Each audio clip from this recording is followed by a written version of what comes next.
Wait a minute, Neanderthals are extinct? Before you laugh, check yourself. Neanderthal DNA is 99.7% identical to our own.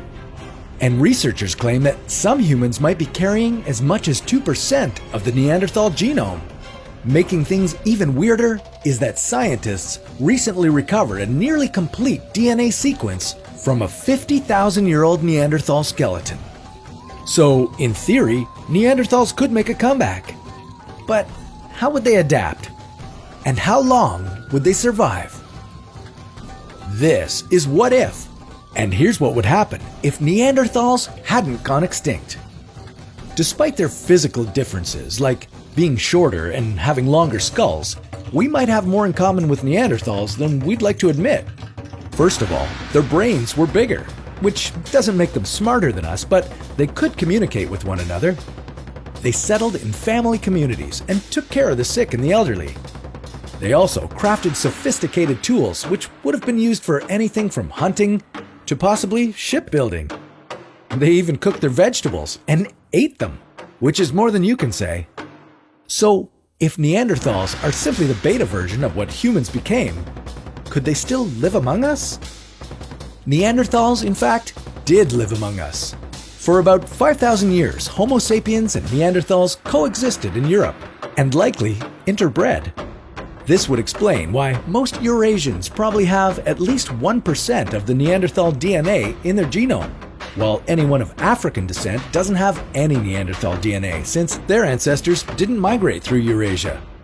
But with the Homo sapien population significantly outnumbering the Neanderthal population, it's likely that modern humans simply absorbed the Neanderthal species. Another theory is that we outcompeted them for resources during the last ice age, resulting in their extinction. But whichever theory is right, what if the concluding fact was wrong? What if Neanderthals were not extinct? If Neanderthals somehow evolved as a separate but very similar species to humans, how would they fare?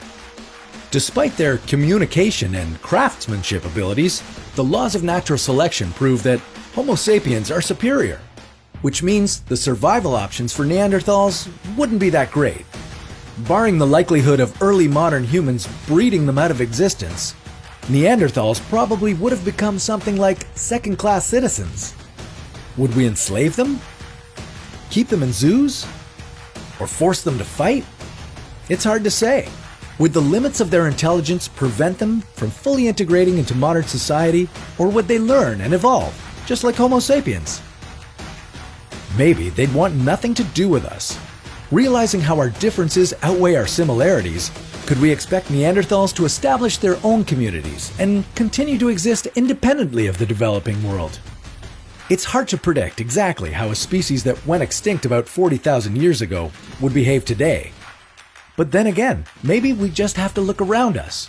Neanderthals may be extinct, but we did evolve alongside them, and some of us inherited more than others. So think twice before you call someone a Neanderthal. It can be quite offensive. And for more enlightening topics, stay tuned for more What If.